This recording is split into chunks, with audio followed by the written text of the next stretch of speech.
महसूस करते हैं कि अगर हम खाना खाते हैं तो उसके तुरंत बाद हमको झपकी आ जाती है या नींद आने लगती है, सुस्ती आ जाती है। तो खाने में ऐसा क्या है जिसके कारण हमें एकदम से सुस्ती का आभास होता है? क्या खाने में कोई ऐसा भी कंपोनेंट है जिसको बढ़ा देने से हमारा मोटिवेशन लेवल बढ़ सकता है? तो सभी पेरेंट्स को और सभी मैनेजर्स को और सभी बिजनेसमैन को ये अगर पता हो कि क्या खाने का हमारे मोटिवेशन लेवल के साथ कोई संबंध है, तो शायद हमें कुछ फ़ायदा हो सकता है। ये भी हमने अक्सर सुना है कि खाने में अगर कुछ मीठा हो जाए या अगर हम खाने के बाद कुछ चॉकलेट खाते हैं तो उससे हमें खुशी होती है। क्या सच में चॉकलेट जो है ये हमारे मूड को ठीक करने में या हमें हैप्पीनेस की फीलिंग देने में कुछ इसका योगदान है? कार्बोहाइड्रेट तथा प्रोटीन्स जो हैं ये हमारे भोजन के मुख्य पोषक तत्व हैं। हमारी जितनी भी एनर्जी की रिक्वायरमेंट है उसकी 45 से 55% जो रिक्वायरमेंट है वो कार्बोहाइड्रेट तथा प्रोटीन से पूरी होती है। यानी ये हमारे भोजन का एक बहुत बड़ा बल्क पार्ट है। तो ऐसा भोजन जो कि हमें एनर्जी प्रोवाइड करता है तथा हमारे शरीर की कोशिकाओं को बनाने में हमारी मदद करता है, उसको कार्बोहाइड्रेट या प्रोटीन कहा जाता है। तो इसके बारे में हम जानने की कोशिश करेंगे कि कार्बोहाइड्रेट तथा प्रोटीन का हमारे शरीर के ऊपर और स्पेसिफिकली हमारे मस्तिष्क के ऊपर क्या प्रभाव पड़ता है। जो डाइटरी कार्बोहाइड्रेट्स हैं, यानी जो हमारी डाइट में जो कार्बोहाइड्रेट्स प्रेजेंट होते हैं, they act as brain fuel, क्योंकि हमारा जो मस्तिष्क है वो सबसे ज़्यादा एनर्जी किस में से गेन करता है? It gains from carbohydrates. Body breaks carbohydrates into glucose which is used as fuel to brain activities. तो जो भी आपकी बॉडी में जो भी आप खाना खाते हैं उसमें कार्बोहाइड्रेट्स उसको ब्रेक डाउन करके ग्लूकोज बनता है और ये ग्लूकोज हमारे ब्रेन में फॉर फंक्शंस यूज होता है। ब्रेन नीड्स रफली 110 to 145 grams of glucose per day for optimal functioning। तो सिर्फ दिमाग को काम करने के लिए रोज़ाना 110 से 145 ग्राम ग्लूकोज की ज़रूरत होती है। यानी अगर आप कोई फिजिकल लेबर नहीं भी कर रहे तब भी आपके दिमाग को इतना ग्लूकोज चाहिए ताकि वो नॉर्मल फंक्शनिंग कर सके। कई बार क्या होता है कि हमारे खाने में बहुत सारा प्रोसेस्ड कार्बोहाइड्रेट्स होता है। तो प्रोसेस्ड कार्बोहाइड्रेट्स ये हमारे ब्लड शुगर लेवल को बहुत बढ़ा सकते हैं या घटा सकते हैं। तो इसकी वजह से हमारी ब्लड में शुगर का लेवल बढ़ता या घटता है। ऐसी सिचुएशन को हम ब्रेन फॉग कहते हैं। ब्रेन फॉग असल में कोई मेडिकल कंडीशन नहीं है, लेकिन इसके जो सिम्टम्स हैं उससे आपको कंसंट्रेट करने में, यानी आपको एकाग्रता बनाने में, मेमोरीज रिकॉल करने में आपको दिक्कत हो सकती है और आप दिमागी तौर पे थका हुआ महसूस करते हैं। तो अगर आपको ये ऐसा फीलिंग होता है कि आप मेंटली टायर्ड फील करते हैं, the reason may be with the highly processed carbs which are present in your food. तो आप देखिए आपके खाने में कहीं हाईली प्रोसेस्ड कार्ब बहुत ज़्यादा तो नहीं है। अब अगर आपकी बॉडी में कार्बोहाइड्रेट्स नहीं है, मान लीजिए आपने बहुत देर तक खाना नहीं खाया, कार्बोहाइड्रेट्स आपकी बॉडी को मिले नहीं। अगर कार्बोहाइड्रेट नहीं मिले तो आपकी बॉडी में ऐसा प्रोसेस है जिससे आपकी लिवर में जो ग्लाइकोजन है उसको ब्रेक डाउन करके ग्लूकोज में कन्वर्ट किया जा सकता है। अब जब लीवर का जो ग्लाइकोजन है वो ग्लूकोज में कन्वर्ट हो जाता है तो उसकी वजह से आपके ब्लड में शुगर लेवल बहुत ज़्यादा लो नहीं होता। यानी अगर आप बहुत देर तक कार्बोहाइड्रेट नहीं भी खाएंगे तब भी आपके ब्रेन को ग्लूकोज मिलता रहता है, क्योंकि तब आपकी लिवर ग्लाइकोजन को ग्लूकोज में कन्वर्ट कर देती है और इस ग्लूकोज को ब्रेन कंज्यूम करता है। Carbs like sugar, soda, pastries etcetera they are very easy to digest. इसलिए आपने देखा होगा कि ये जो फूड प्रोडक्ट्स हैं ये बहुत ज़्यादा एनर्जी आपकी बॉडी को देते हैं। लेकिन इनसे आपको इतना कार्बोहाइड्रेट्स या इतने एनर्जी आपको मिलता है कि आपकी बॉडी में जो बाकी सारे जो डाइटरी कंपोनेंट्स हैं वो स्टोर हो जाते हैं। इसलिए सच कार्बोहाइड्रेट्स दे आर फैटनिंग। तो कई लोग मोटापे को कम करने के लिए या अपने बॉडी वेट को कंट्रोल करने के लिए दे स्टार्ट अवॉइडिंग कार्बोहाइड्रेट्स। तो ऐसा फूड जिसमें कार्बोहाइड्रेट की मात्रा बहुत कम है, that is called as ketogenic diet. तो कीटोजेनिक डाइट का मतलब ऐसी डाइट जिसमें कार्बोहाइड्रेट्स बहुत कम है और प्रोटीन और फैट्स की जो मात्रा है वो कंपैरेटिवली ज़्यादा है। ऐसी डाइट जिसमें कार्बोहाइड्रेट कम और प्रोटीन और फैट ज़्यादा है is called as ketogenic diet. Low carb diet has impressive health benefit. अगर आप कम कार्बोहाइड्रेट्स खाते हैं तो इससे आपकी बॉडी को अच्छा बेनिफिट मिलता है। कैसे? It tends to lead to automatic weight loss. आपका वेट कम रहता है, बॉडी वेट कम रहता है, कंट्रोल्ड शुगर लेवल, शुगर के लेवल्स कंट्रोल रहते हैं और ब्लड प्रेशर भी अंडर चेक रहता है। लेकिन कीटो डाइट का एक बुरा असर भी हो सकता है। इसकी वजह से आपको किडनी स्टोन्स हो सकते हैं, कॉन्स्टिपेशन हो सकती है और न्यूट्रिएंट डेफिशिएंसी हो सकती है, जिससे आपको हार्ट डिजीजेस का भी रिस्क बढ़ सकता है। तो कीटो डाइट हमेशा डॉक्टर की हेल्प से लेना चाहिए, क्योंकि कीटो डाइट आपके वेट को तो रिड्यूस करेगी लेकिन उसके साथ साथ आपको कुछ और प्रॉब्लम्स भी दे सकती है। Ketones are additional sources of energy. ये आपकी बॉडी में ऐसे सोर्सेज हैं जो तब यूज होते हैं जब कार्बोहाइड्रेट्स अवेलेबल नहीं है। They are water soluble compound which can cross blood brain barrier. Blood brain barrier मतलब कि ये ऐसे प्रोडक्ट्स हैं जो आपके ब्रेन के सेल्स को पहुंच सकते हैं और आपका ब्रेन इनको यूटिलाइज कर सकता है। Liver produces ketones if even after 24 to 48 hours carbs are not available. यानी अगर आप फास्टिंग कर रहे हैं, आपने 24 घंटे से या 48 घंटे से कुछ भी कार्बोहाइड्रेट नहीं खाए हैं, तब आपका लिवर कीटोन्स प्रोड्यूस करता है। So, if adequate amount of protein and fats are consumed, brain can have all the energy demand met by the liver. तो इसीलिए आपने देखा होगा अगर आप फास्टिंग करते हैं या कई दिनों तक अगर आप कुछ दिनों तक आप खाना नहीं खाते हैं, कार्बोहाइड्रेट्स नहीं खाते हैं, तो भी आपका ब्रेन प्रॉपरली फंक्शन करता रहता है, क्योंकि तब it is surviving on ketones. Eggs are among the healthy and nutritious food as they are loaded with various nutrients. तो eggs बहुत अच्छा आपके लिए फूड रिसोर्स है और ये आपके ब्रेन के लिए भी बहुत अच्छा है क्योंकि इसमें बहुत सारे न्यूट्रिएंट्स होते हैं। Meat, chicken, seafood, green vegetable like cauliflower, beans and tomatoes, they are also low carb. अब मीट, चिकन, सी फूड ये जो फूड मटेरियल हैं इनमें भी कार्बोहाइड्रेट्स बहुत कम होते हैं और कुछ फूड मटेरियल तो इनमें ऐसे हैं जिनमें जीरो कार्बोहाइड्रेट्स हैं।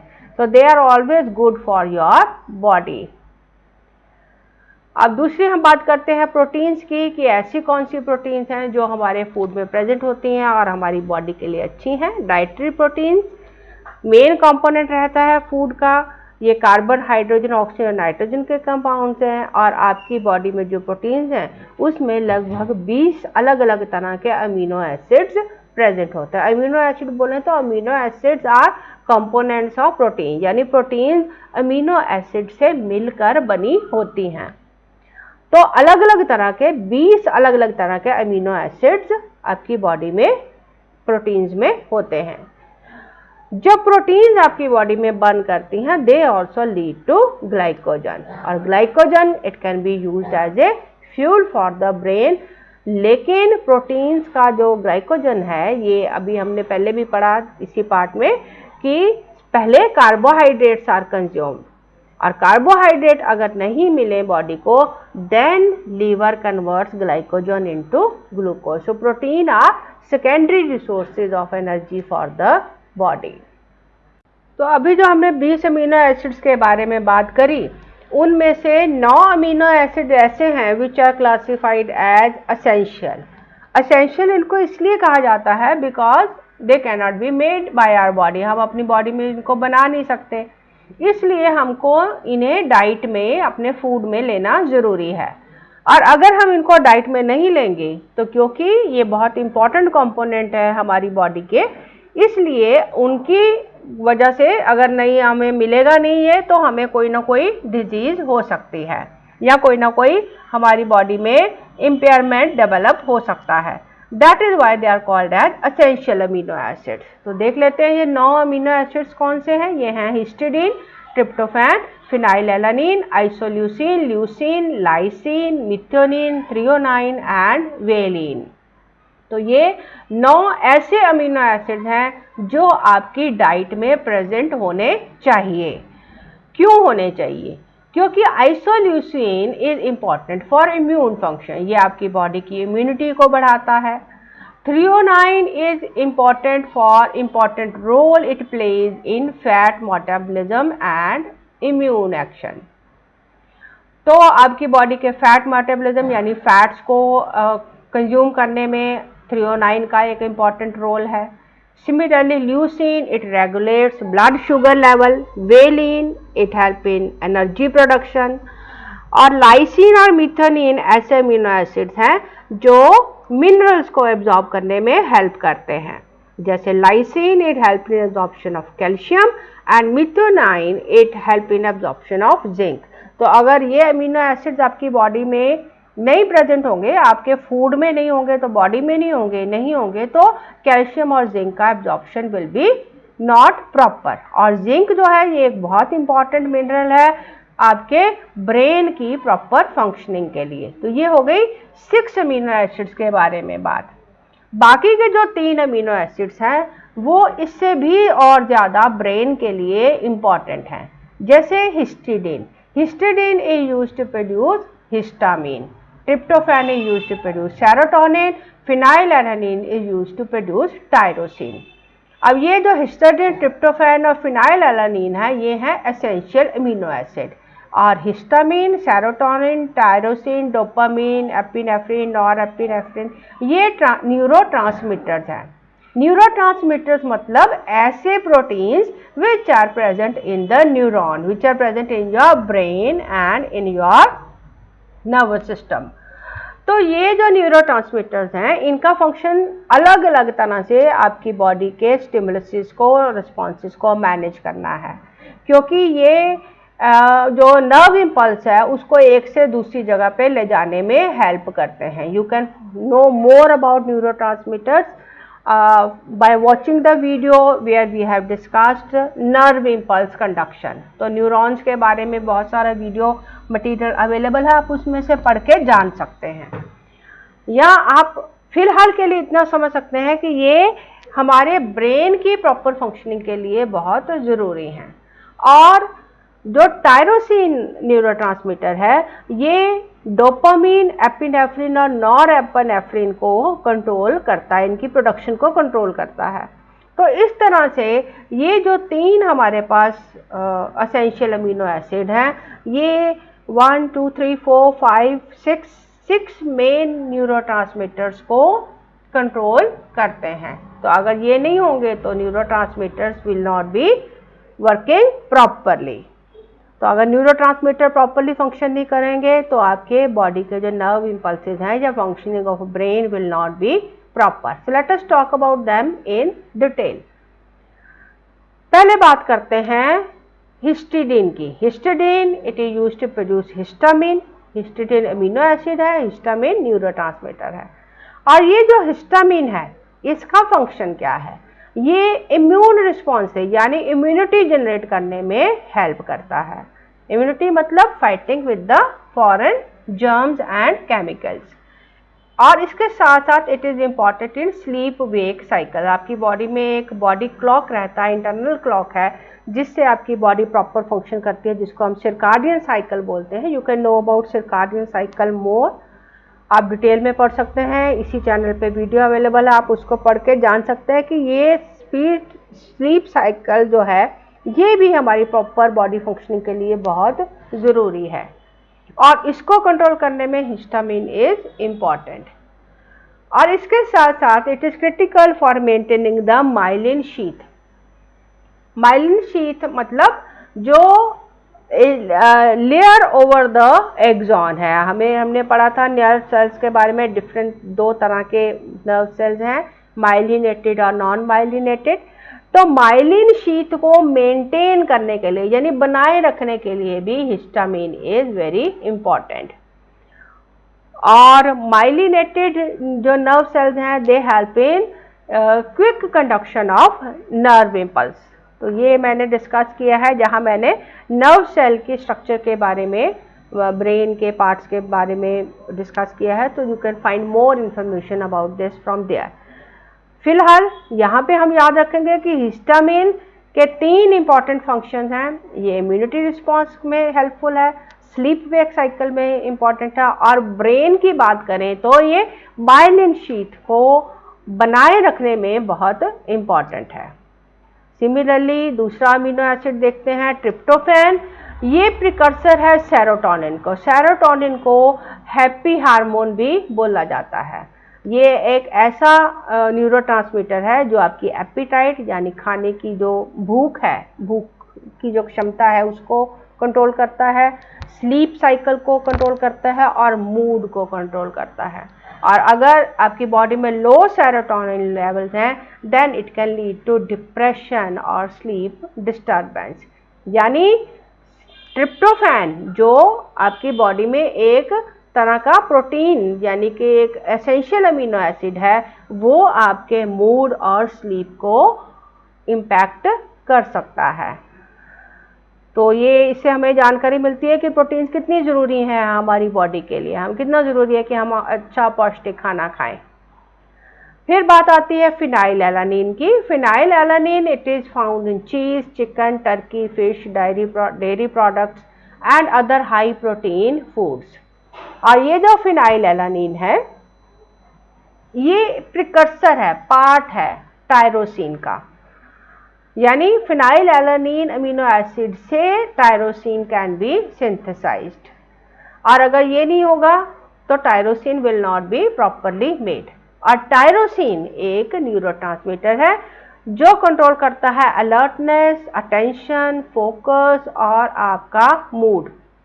यानी अगर ये फिनाइल एलानिन आपकी बॉडी में कम होगा तो टायरोसिन कम होगा, टायरोसिन कम होगा तो आपको ये प्रॉब्लम आ सकती है in maintaining alertness, attention, focus and regulating mood.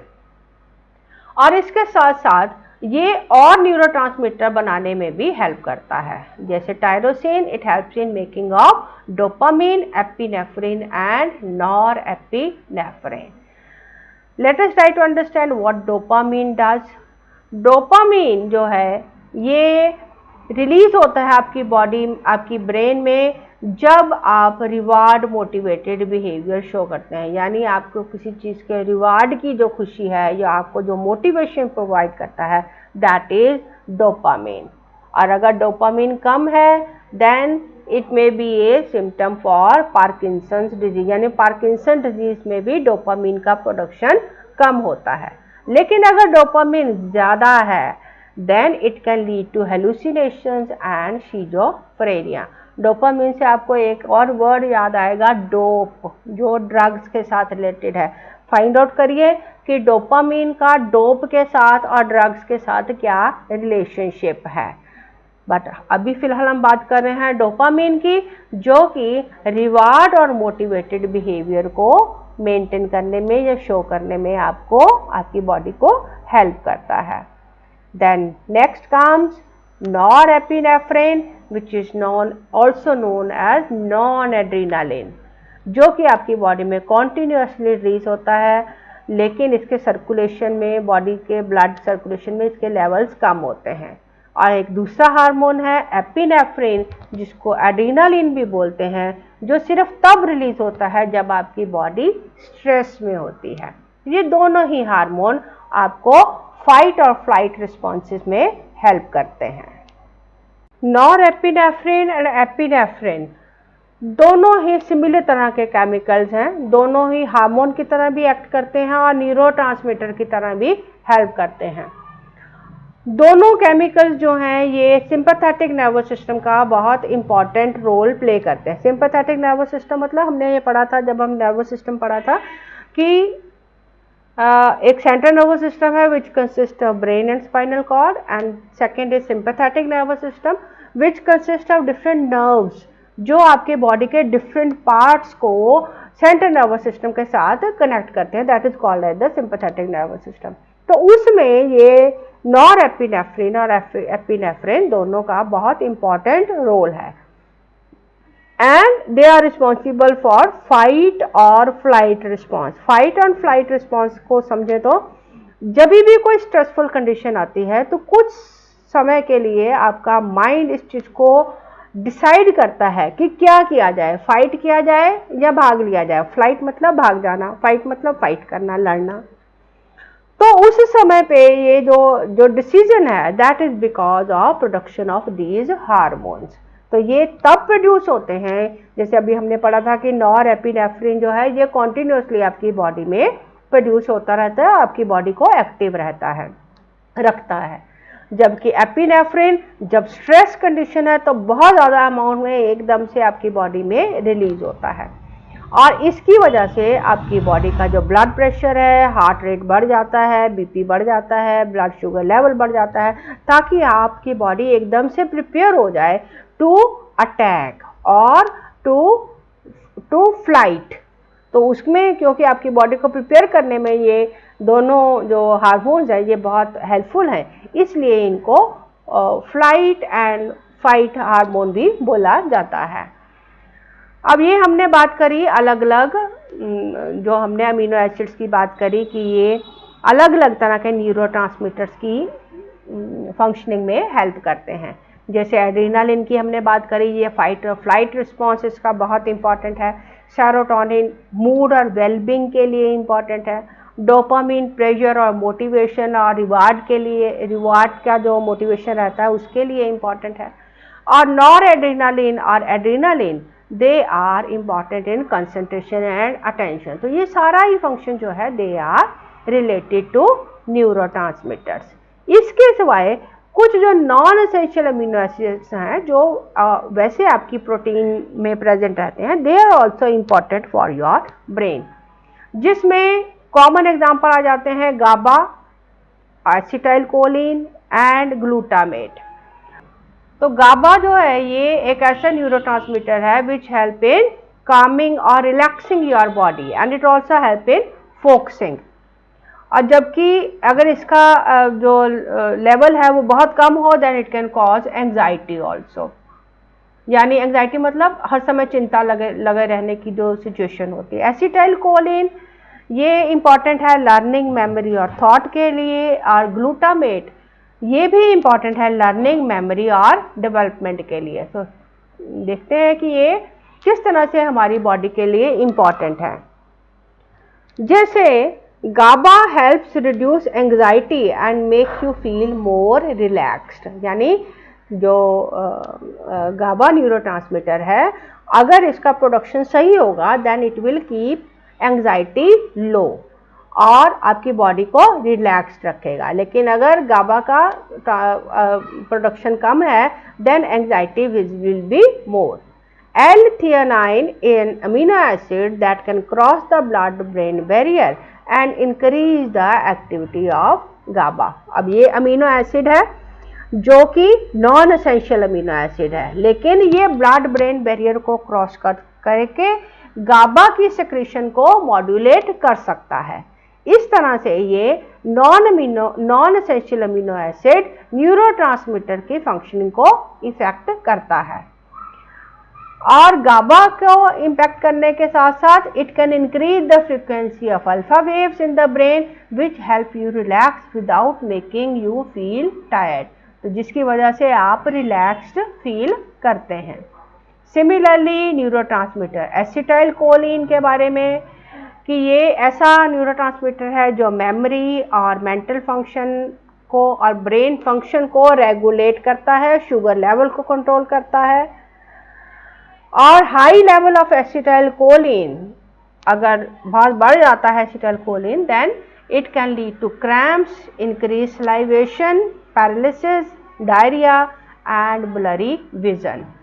Acetyl choline का कॉग्निटिव साइकोलॉजी में बहुत इंपॉर्टेंट रोल है। ये कई तरह से आपकी बॉडी के जो ब्रेन के जो फंक्शंस हैं उसको कंट्रोल करता है। और एसिटाइल कोलिन का एक माइक्रोन्यूट्रिएंट है choline, which is present in your diet. तो choline it helps in making of acetyl choline, and acetyl choline it helps in controlling memory and mental functions. Similarly, glutamate, ये सबसे ज़्यादा commonly सुना हुआ आपका नाम होगा, क्योंकि ये ग्लूटामेट MSG में प्रेजेंट होता है, मोनोसोडियम ग्लूटामेट, जो कि आप चाइनीज़ फ्लेवरिंग में या सीजनिंग में यूज़ करते हो। Glutamate is a powerful and most abundant excitatory neurotransmitter that is responsible for important role in learning and memory. तो ये ऐसा न्यूरोट्रांसमीटर है जो लर्निंग और मेमोरी में हेल्प करता है। लेकिन टू मच ऑफ ग्लूटामेट, अगर बहुत ज़्यादा ग्लूटामेट आपकी बॉडी में जा रहा है, then it can lead to seizures and brain death, या ब्रेन सेल्स का डेथ, या ब्रेन डैमेज, या स्ट्रोक्स, इसको भी कॉज कर सकता है। तो बहुत सारा glutamate should not be taken. Glutamate deficiency can also be a problem, और उसके कारण आपको कंसंट्रेशन का प्रॉब्लम हो सकता है, आप एकाग्र नहीं हो पाते, आप अपना दिमाग एक जगह पे लगा नहीं पाते, मेंटल एग्जॉशन, दिमाग थकान महसूस करता है, and low energy. That means just the right amount of glutamate is important. Too much और too less both are harmful for your body. और इसी तरह एक न्यूरोट्रांसमीटर हार्मोन, जिसको मैंने बताया था आपको, इसको आप हैप्पी हार्मोन भी बोलते हैं, क्योंकि ये आपके मूड को अच्छा रखता है, it makes you feel good. और इसको कंट्रोल करने के लिए हमारे पास एक और न्यूरोमॉड्यूलेटर मतलब जो मॉड्यूलेट करते हैं, जो उसकी प्रोडक्शन को बढ़ा या घटा सकते हैं, दैट इज एडिनोसिन। एडिनोसिन ये आपकी बॉडी में अलर्टनेस को घटाता है और आपको स्लीपी फील करने में हेल्प करता है। सो ये न्यूरोमॉड्यूलेटर एडिनोसिन और न्यूरोट्रांसमीटर सेरोटोनिन दोनों के सही तालमेल से we can maintain good mood. Let us take some specific examples कि हमारे खाने में कौन कौन से पार्ट्स हैं जो हमारे न्यूरोट्रांसमीटर्स को हेल्प कर सकते हैं। तो सबसे पहले बात करते हैं टायरोसिन की, which is needed to make neurotransmitter dopamine in our body. और टायरोसिन के सोर्सेज क्या हैं? It is found in milk, almond, bananas, avocados, eggs, beans, fish and chicken. यानी केले खाना आपके लिए अच्छा फूड है, ये आपको अच्छा रिसोर्स है टायरोसिन का, जो कि एक न्यूरोट्रांसमीटर है और ये और कई न्यूरोट्रांसमीटर बनाने में भी हेल्प करता है। सिमिलरली कॉफ़ी, जिसमें कैफीन होता है, तो कॉफ़ी जो है ये सेरोटोनिन न्यूरोट्रांसमीटर को बूस्ट करता है, और सेरोटोनिन के कारण आप अच्छा फील करते हैं, आपका मूड बढ़िया रहता है, आप हैप्पी फील करते हैं। और इसके साथ साथ it sharpens concentration by blocking adenosine. अभी हमने क्या पढ़ा था कि एडिनोसिन जो है it makes you feel sleepy, तो इसीलिए कॉफ़ी में क्योंकि एक ऐसा कंपोनेंट मौजूद है जो कि एडिनोसिन को ब्लॉक करता है, और एडिनोसिन को ब्लॉक करने की वजह से it is keeping you awake. और कॉफ़ी जो है ये एक बहुत रिच सोर्स है कैफीन का, जिसकी वजह से it can reduce sleep. Green tea में कैफीन भी है और एल-थियोनाइन भी है, फिनोल्स, पॉलीफिनोल्स भी हैं जो कि एंटीऑक्सीडेंट्स हैं। कैफीन अभी हमने पढ़ा कि ये आपके अलर्टनेस को बूस्ट करता है, तो क्योंकि ग्रीन टी में कैफीन होता है इसलिए ये आपके माइंड को अलर्ट करता है, आपकी परफॉर्मेंस को बढ़ाता है, मेमोरी और फोकस को बढ़ाता है। और एल-थियोनाइन जो कि ग्रीन टी में प्रेजेंट है, it helps you in relaxing and it also having the boosting the effects of caffeine. इसके साथ साथ ग्रीन टी में पॉलीफिनोल्स होते हैं जो कि एंटीऑक्सीडेंट हैं, जो आपकी ब्रेन की फंक्शनिंग को इम्प्रूव करते हैं और मेंटल डिक्लाइन को कम करते हैं। इससे अल्जीमर और पार्किंसन डिजीज का जो रिस्क है वो भी कम होता है। और इस तरह से जो ग्रीन टी है ये आपकी मेमोरी को इम्प्रूव करता है। तो ग्रीन टी में कैफीन है जो आपको अलर्टनेस देता है, एंटीऑक्सीडेंट है जो आपके ब्रेन को प्रोटेक्ट करते हैं, और L-थियोनाइन है जो आपकी बॉडी को रिलैक्स करता है। तो ग्रीन टी आपकी बॉडी, आपके माइंड को बूस्ट भी करता है और रिलैक्स भी करता है, और एंटीऑक्सीडेंट होने की वजह से ये आपको फ्री रेडिकल से जो होने वाले नुकसान हैं उससे भी बचाता है। और फ्री रेडिकल अगर ब्रेन में कम होंगे तो ब्रेन एजिंग कम होगा, यानी आपको कई सारी न्यूरो डिजेनरेटिव डिजीज से या एज रिलेटेड जो आपका जो न्यूरल एफिशिएंसी कम होती है उससे भी आपको सेव करता है। So green tea is definitely good for your brain.